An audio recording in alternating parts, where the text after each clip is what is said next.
वैदिक काल। वैदिक काल की जानकारी वेदों से प्राप्त होती है। ब्राह्मण साहित्य में वेद सबसे पुराना है। वेद का शाब्दिक अर्थ जानना। वैदिक संस्कृति के संस्थापक आर्य थे। आर्य शब्द संस्कृत भाषा से लिया गया है, जो भाषाई समूह का पर्याय होने के साथ श्रेष्ठ, अभिजात व स्वतंत्र स्थिति को दर्शाता है।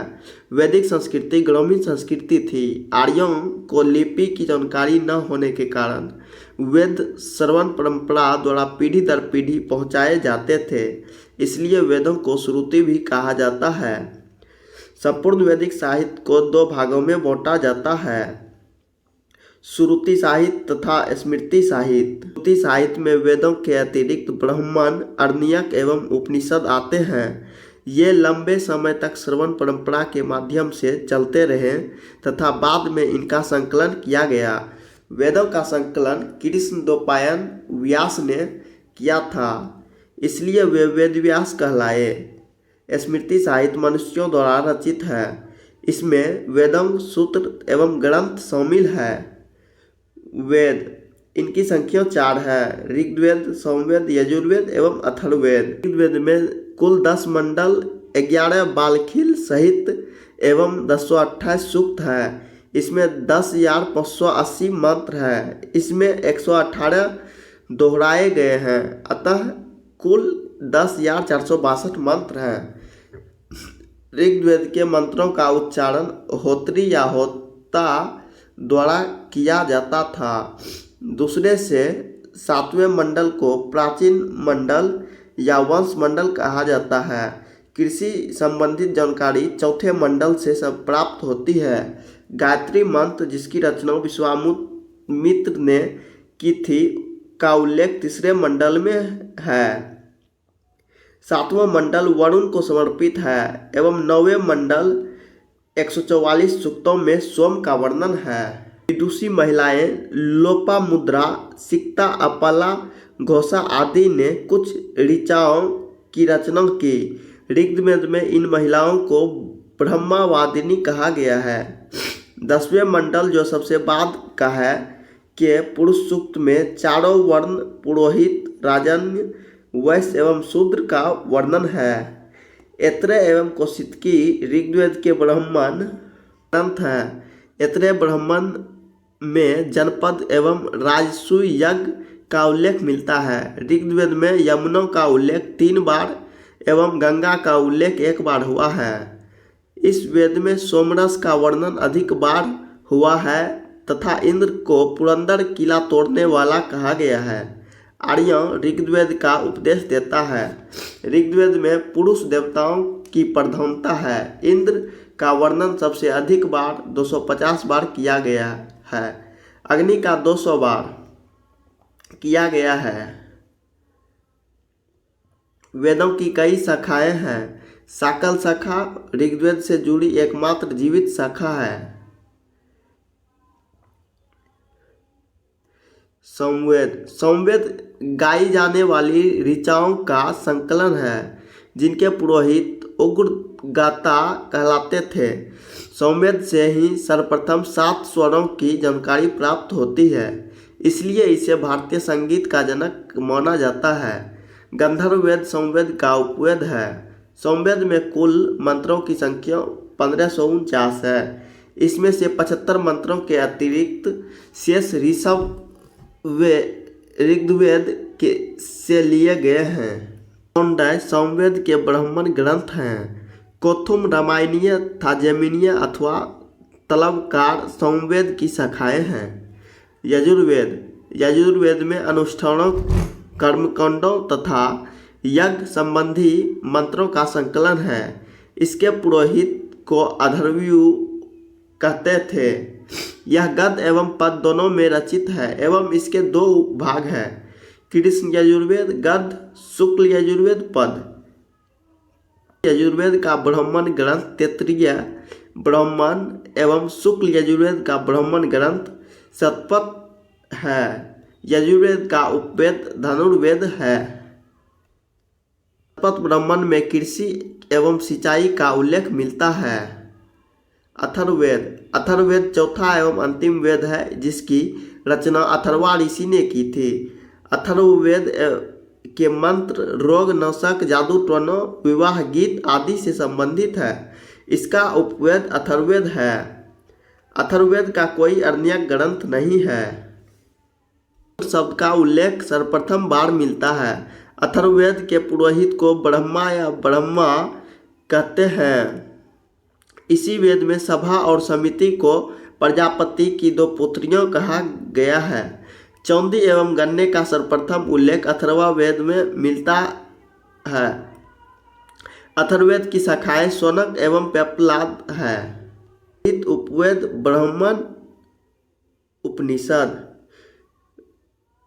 ऋग्वेद के पुरोहित होत्री कहलाते हैं। आयुर्वेद ऐत्रेय एवं कौशितकी, ऐत्रेय और कौशितकी। सामवेद के पुरोहित उग्रगाता। गंधर्ववेद जैमिनीय तांडव, छंदोपनिषद जैमिनीय उपनिषद। यजुर्वेद के पुरोहित अथर्वयु। धनुर्वेद शतपथ तैत्तिरीय, कठोपनिषद बृहदारण्यक, इथोपनिषद। अथर्ववेद के पुरोहित ब्राह्मण। अथर्ववेद गोपथ, मुंडकोपनिषद, प्रश्नोपनिषद, मांडव्योपनिषद। अरण्यक ऋषियों द्वारा जंगलों में की जाने वाली रचनाओं को अरण्यक कहते हैं।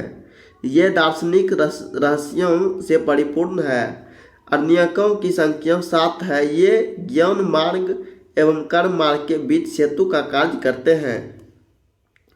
इनके नाम ब्राह्मण ग्रंथों से जुड़े हैं, जैसे कि ऐत्रेय, बृहदारण्यक, कौशितकी, शतपथ। कोई अरण्यक ग्रंथ नहीं है। उपनिषद। उपनिषद वेदों का अंतिम भाग है, इसलिए इन्हें वेदांत भी कहते हैं। उपनिषदों में हमें दार्शनिक चिंतन मिलते हैं।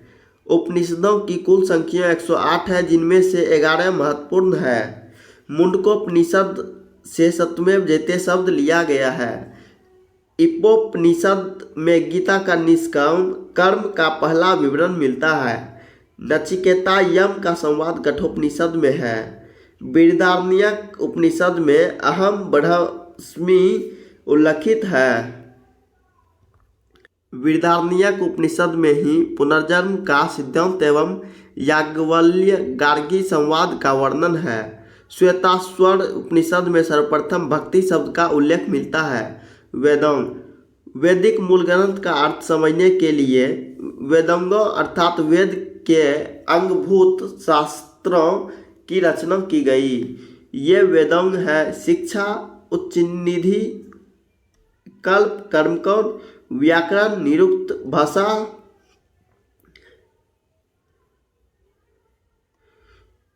विज्ञान, छंद और ज्योतिष। स्मृति ग्रंथ। स्मृति ग्रंथ के अंतर्गत स्मृति, धर्मशास्त्र एवं पुराण आते हैं। ये हिंदू धर्म के कानूनी ग्रंथ भी कहे जाते हैं। मनुस्मृति ईसा पूर्व 200, यह सबसे प्राचीन स्मृति ग्रंथ है। मेघातिथि गोविंद राज भरूची एवं कल्लुक भट्ट मनुस्मृति पर टीका लिखने वाले विद्वान हैं। याज्ञवल्क्य स्मृति ईसा पूर्व 100, इसके भाष्यकार है विज्ञानेश्वर अपार विश्वरूप। महाभारत यह वेदव्यास की कृति है, जिसमें कुल 18 पर्व है। प्रारंभ में इसमें कुल केवल 8800 श्लोक थे और इसका नाम जय संहिता था। बाद में यह बढ़कर 24,000 श्लोक हो गया और भारत नाम से प्रसिद्ध हुआ। अंततः इसमें 1,00,000 श्लोक हो गए और यह सतसहस्त्री या महाभारत कहलाने लगा। रामायण की रचना वाल्मीकि ने की थी। मूलतः इसमें 6,000 श्लोक थे, जो बढ़कर 12,000 श्लोक हो गए और अंततः 24,000 श्लोक हो गए। पुराणों की संख्या 18 है। इसका संकलन गुप्त काल में हुआ तथा इसमें ऐतिहासिक वंशावलियाँ मिलती है। मत्स्य, वायु, विष्णु, शिव, ब्रह्मांड, भागवत कुछ महत्वपूर्ण पुराण है। विष्णु के 10 अवतारों का पुराण मत्स्य पुराण से प्राप्त होता है। यह सबसे प्राचीन पुराण है। सूत्र, 4 प्रमुख सूत्र इस प्रकार है। गृह सूत्र, इसमें जात कर्म, नामकरण, उपनयन, विवाह, श्राद्ध और घरेलू या पारिवारिक अनुष्ठानों का विधि विधान दिया गया है। स्रोत सूत्र, इसमें राजा के द्वारा दिए गए अनुष्ठेय सार्वजनिक यज्ञों के विधि विधान दिए गए हैं। धर्मसूत्र, इसमें धर्म संबंधी विभिन्न क्रियाओं का वर्णन है। शल्भ सूत्र, इसमें यज्ञ वेदी के निर्माण के लिए विविध प्रकार के मापों का विधान है। ज्यामिति एवं गणित का अध्ययन यहीं से आरंभ होता है। वेद विशिष्ट तथ्य, वेद पद को ऋचा, गद को यजुष एवं ज्ञ पद को सौम कहते हैं। व्याकरणाचार्य पौनी के अनुसार ऋग्वेद की 21वीं शाखाएं हैं। ब्राह्मण में राजा को विषमता कहा गया है। विषमता कर लेने वाला स्वामी मत्स्य पुराण में सातवाहन, विष्णु पुराण में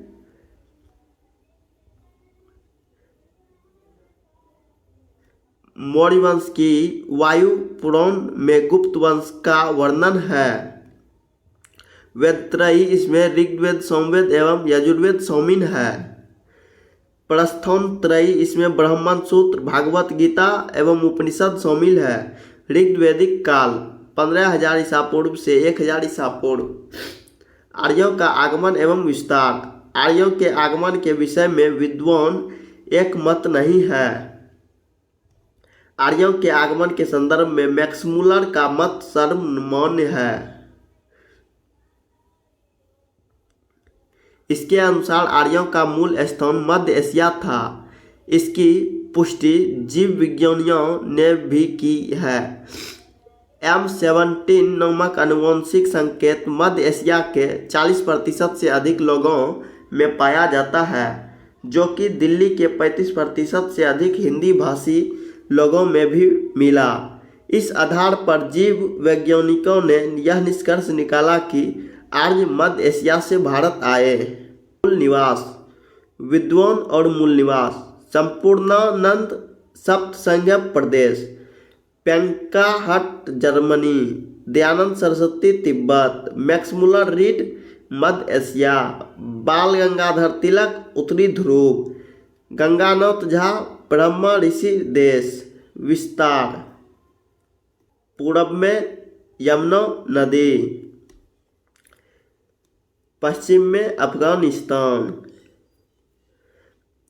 उत्तर में हिमालय, दक्षिण में यमुना नदी के समानांतर। आर्य, ऋग्वेद के नदी सूक्त 10वें मंडल में 21 नदियों का वर्णन है।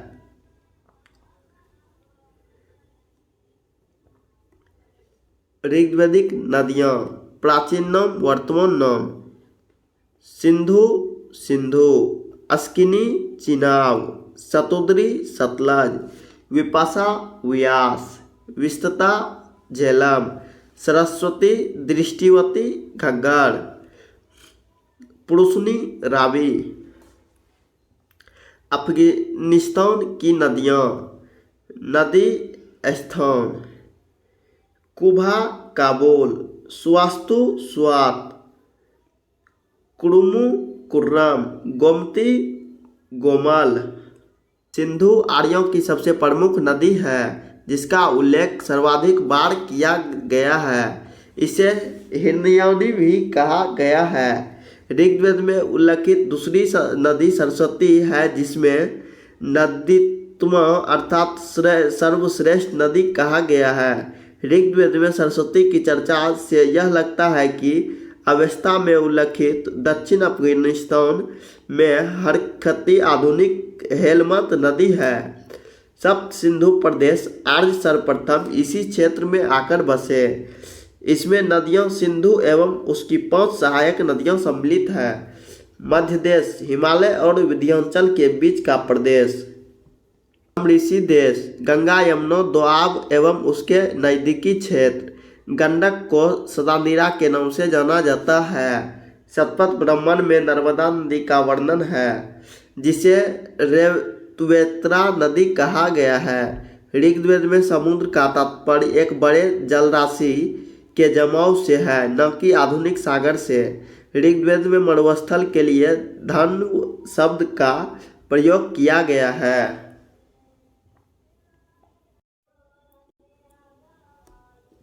जनजातीय संघर्ष। ऋग्वैदिक आर्यों का संघर्ष स्थानीय जनों जैसे दास, दस्यु आदि से हुआ। ऋग्वेद के अनुसार भरतवंश के राजा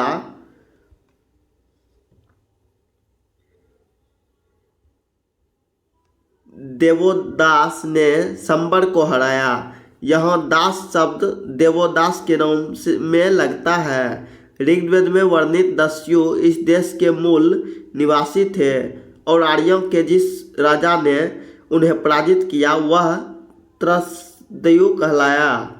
यह राजा दासों के प्रति उदार था, परंतु दस्युओं का शत्रु था। ऋग्वेद में दस्यु हत्या का उल्लेख बार बार मिलता है, परंतु दास हत्या का नहीं। परंपरानुसार आर्यों के 5 कबीले जन थे, जिन्हें पंचाजन कहा जाता है। भरत और त्रिशु आर्यों के शासक वंश थे। भरतवंश और दास राजाओं के बीच पुरुषनी नदी के तट पर 10 राग युद्ध हुआ। इस युद्ध का वर्णन ऋग्वेद के 7वें मंडल में है। इस युद्ध में आर्यों के राजा सुदास थे एवं अनार्यों के राजा भेद थे। पराजित जनों में पुरुजन सबसे महान थे। बाद में भरतों एवं पुरुषों में मित्रता के फलस्वरूप कुरु वंश की स्थापना हुई। सामाजिक जीवन। ऋग्वेद काल में स्त्रियां सभा समितियों में भाग ले सकती थी। वे अपने पति के साथ यज्ञों में आहुति भी दे सकती थी। इस काल में स्त्री शिक्षा का महत्व था। पर्दा प्रथा नहीं था। सती प्रथा का प्रचलन भी नहीं था। ऋग्वैदिक काल में नियोग प्रथा एवं विधवा विवाह का प्रचलन था। अमाजु आजीवन अविवाहित रहने वाली स्त्री को अमाजु कहा जाता था। ऋग्वैदिक काल में वर्ण व्यवस्था कर्म पर आधारित थी।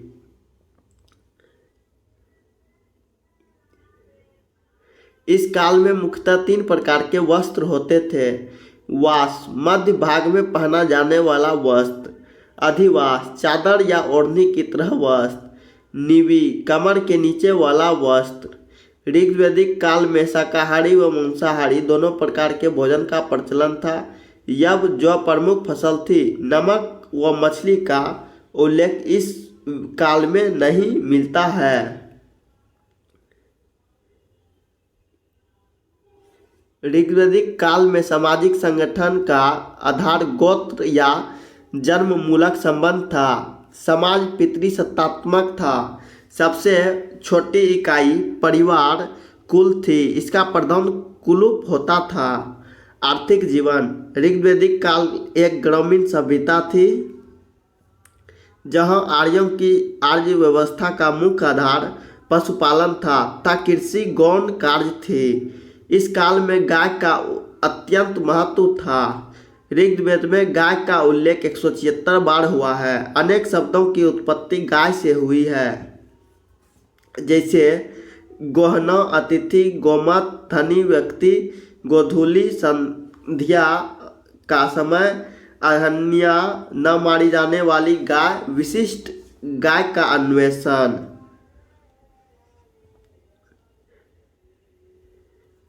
ऋग्वेद में कृषि की चर्चा केवल 24 श्लोकों में की गई है। इस काल में बढ़ई, रथकार, बुनकर, चर्मकार, कुम्हार आदि शिल्पियों का उल्लेख मिलता है। आयस शब्द का प्रयोग तांबे या कौसे के अर्थ में होता था। राजनीतिक जीवन।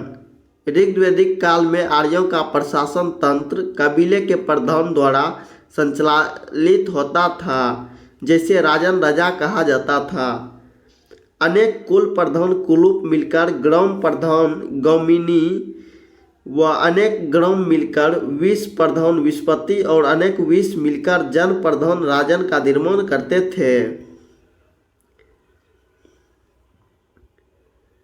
लोग कबीले के अंग थे, क्योंकि उन दिनों राज्य क्षेत्र या राज्य स्थापित नहीं हो पाया था। इसलिए ऋग्वेद में जन शब्द का उल्लेख 275 बार हुआ है तथा जनपद राज्य क्षेत्र शब्द एक ही बार नहीं आया। समिति के प्रमुख को ईसवन कहते थे। ऋग्वेदिक कबीले या कुलों के आधार पर कई संगठन थे, जैसे सभा, समिति, विदत, गुण। ये संगठन विचार विमर्श करते थे तथा सैनिक एवं धार्मिक कार्य देखते थे।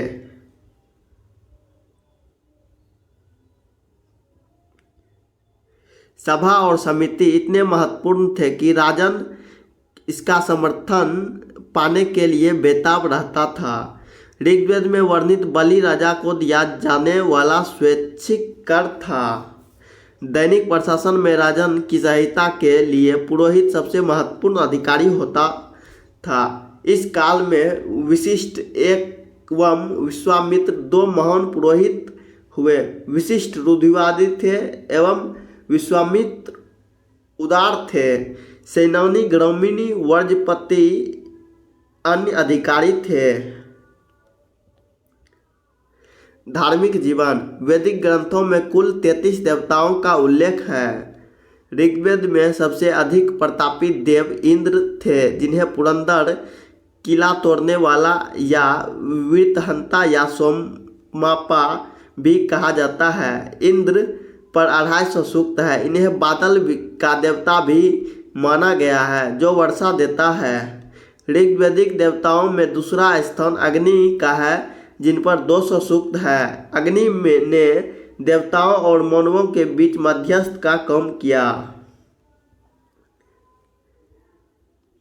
तीसरा स्थान वरुण का है, जो जल या समुद्र का देवता माना गया है। उसे प्रकृति संतुलन का रक्षक भी कहा गया है।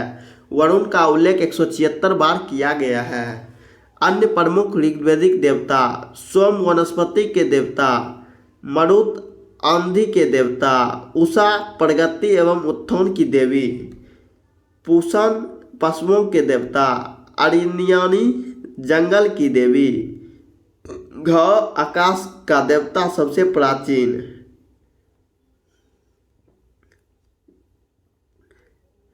उत्तर वैदिक काल 1000 ईसा पूर्व से 600 ईसा पूर्व। आर्यों का भौगोलिक सीमा। उत्तर वैदिक काल में आर्यों का भौगोलिक विस्तार उत्तर में हिमालय, दक्षिण में विंध्य पर्वतमाला, पश्चिम में अफगानिस्तान एवं पूर्व में उत्तरी बिहार तक था। सामाजिक संगठन। उत्तर वैदिक काल का समाज 4 वर्णों में विभक्त था: ब्राह्मण, राजन्य एवं क्षत्रिय, वैश्य और शूद्र। इस वर्ण व्यवस्था का आधार कर्म से बदलकर जन्म हो गया। चारों आश्रम, ब्रह्मचर्य, गृहस्थ, वानप्रस्थ एवं संन्यास का सर्वप्रथम उल्लेख ज्वालोपनिषद में मिलता है। उत्तर वैदिक काल में नारियों की स्थिति में गिरावट आई। ऋग्वैदिक काल में जहाँ स्त्रियों का उपनयन संस्कार होता था, वहीं उत्तर वैदिक काल में स्त्रियों का उपनयन संस्कार बंद हो गया। अथर्ववेद में कन्याओं के जन्म की निंदा की गई है। ऐत्रेय ब्राह्मण में कन्याओं को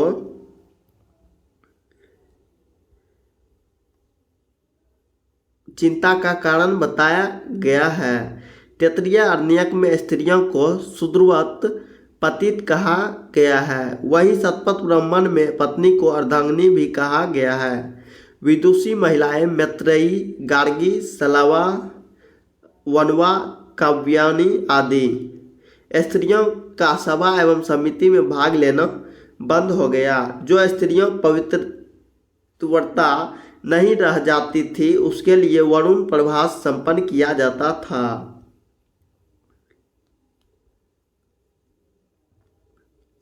आर्थिक जीवन। उत्तर वैदिक काल में आर्यों की अर्थव्यवस्था का प्रमुख आधार कृषि था। इस काल में कई प्रकार की फसलों का उत्पादन होने लगा, जैसे विड़ही, चावल, बांस, उड़द, यव, जौ, गोधूम, गेहूं आदि। उत्तर वैदिक काल में लोहे की जानकारी हुई, जिससे खेती आसान हो गई। उत्तर वैदिक काल में आयस को दो रूप चर्चित है, स्वयं या कृष्ण आयस लोहा तथा लोह आयस तांबा। शतपथ ब्राह्मण में हल संबंधी विधान का वर्णन है। उत्तर वैदिक काल के लोग 4 प्रकार के मृदभांड से परिचित थे, काला व लाल।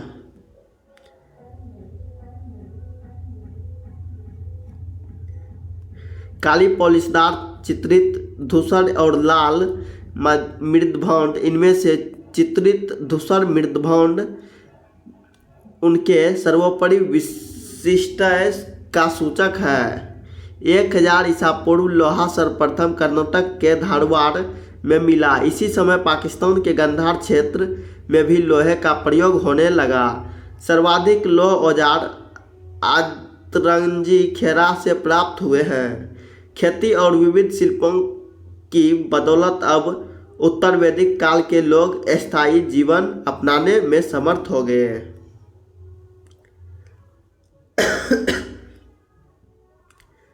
राजनीतिक जीवन।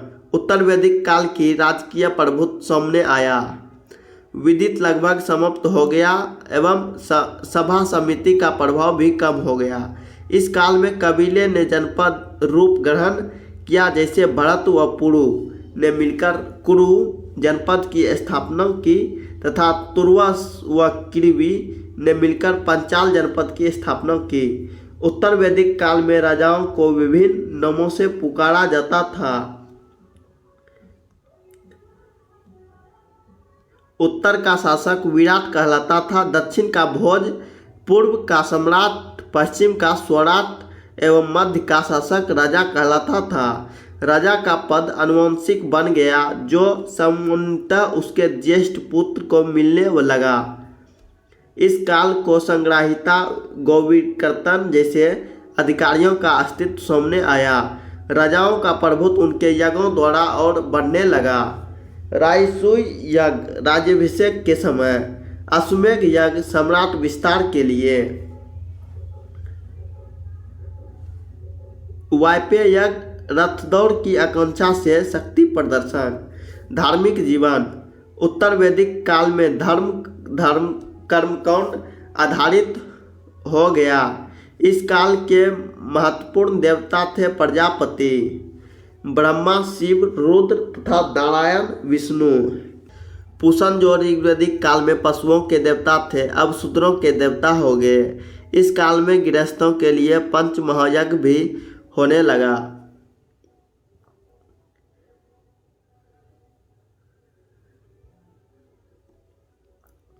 पंच महायज्ञ। ब्रह्मयज्ञ ऋषियों के प्रति कृतज्ञता, देवयज्ञ देवताओं के प्रति कृतज्ञता, पितृयज्ञ पितरों के प्रति कृतज्ञता, अतिथि यज्ञ अतिथियों के प्रति कृतज्ञता, भूत यज्ञ समस्त जीवों के प्रति कृतज्ञता। चवालोपनिषद में चारों आश्रम का उल्लेख एक साथ मिलता है। उत्तर वैदिक काल में ही सदर्शन उदय हुआ।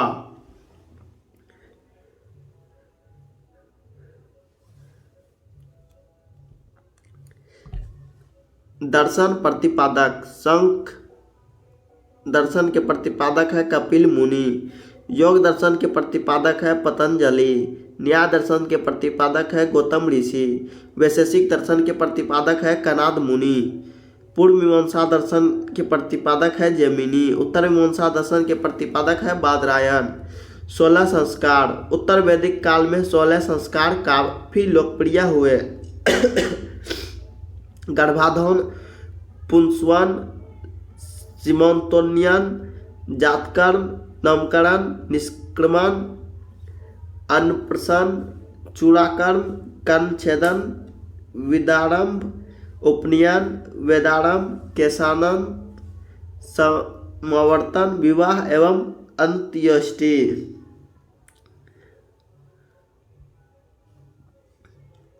इसमें उन्नयन संस्कार एक महत्वपूर्ण संस्कार था, जो शूद्रों को छोड़कर शेष तीनों वर्णों के लिए था। ब्राह्मण, क्षत्रिय एवं वैश्य के बच्चों का उन्नयन संस्कार क्रमशः 8 वर्ष, 11 वर्ष तथा 12 वर्ष की अवस्था में होता था।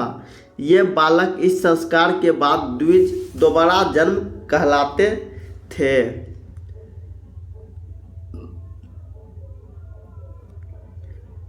विवाह, अनुलोम विवाह, इसमें पुरुष उच्च वर्ण का एवं महिला निम्न वर्ण की होती थी। प्रतिलोम विवाह, इसमें पुरुष निम्न वर्ण का एवं महिला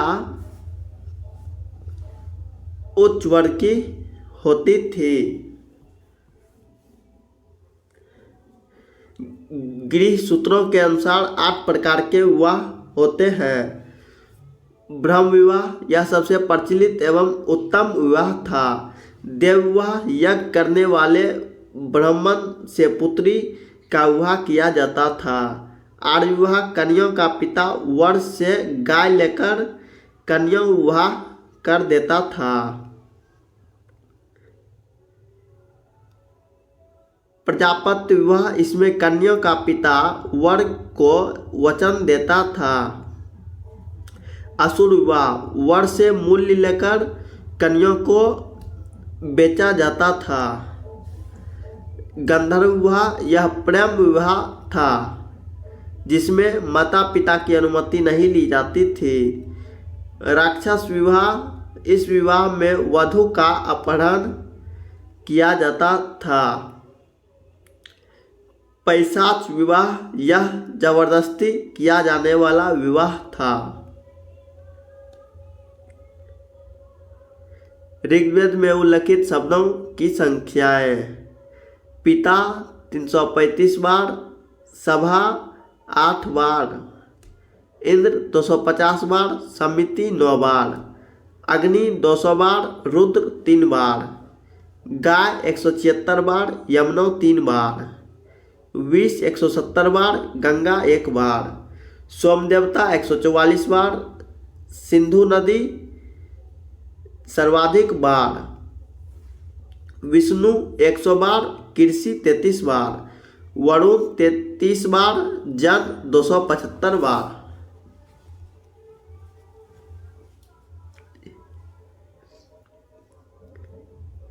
प्रमुख रत्नी: सेनानी सेनापति, ग्रामिणी गांव का मुखिया, संग्रहिता कोषाध्यक्ष, भागदूत कर संग्राहक, सूत रथ सेना का नायक, गोविकीर्तन गवाध्यक्ष वनपाल, अक्षावाप आय व्यय गणनाध्यक्ष, पलागल विदूषक का पूर्वज, महिषी रानी, तक्षण बढ़ई।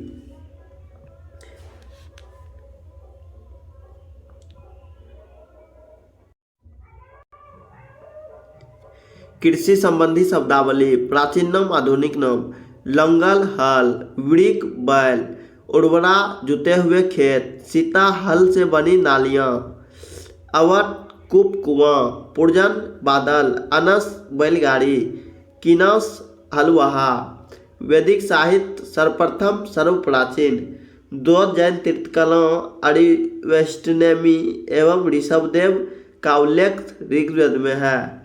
अश्वत्थामा सदगम का सर्वप्रथम उल्लेख ऋग्वेद में है। सबसे प्राचीन ब्राह्मण ग्रंथ कृष्ण यजुर्वेद का ब्राह्मण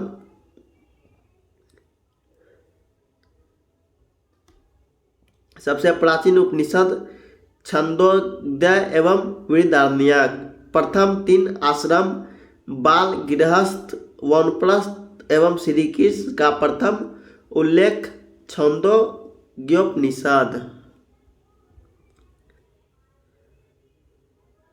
चारों आश्रम का सर्वप्रथम उल्लेख ज्वालोपनिषद। पुनर्जन्म का सर्वप्रथम उल्लेख शतपथ ब्राह्मण व बृहदारण्यकोपनिषद। गीता से पहले निष्काम कर्मयोग का सर्वप्रथम प्रतिपादन ईपोपनिषद। भरत कबीले का सर्वप्रथम उल्लेख ऋग्वेद। ऋग्वैदिक काल सर्वप्रथम देवता इंद्र। उत्तर वैदिक काल का सर्वप्रमुख देवता प्रजापति। रायसु यज्ञ का सर्वप्रथम उल्लेख ऐत्रेय ब्राह्मण।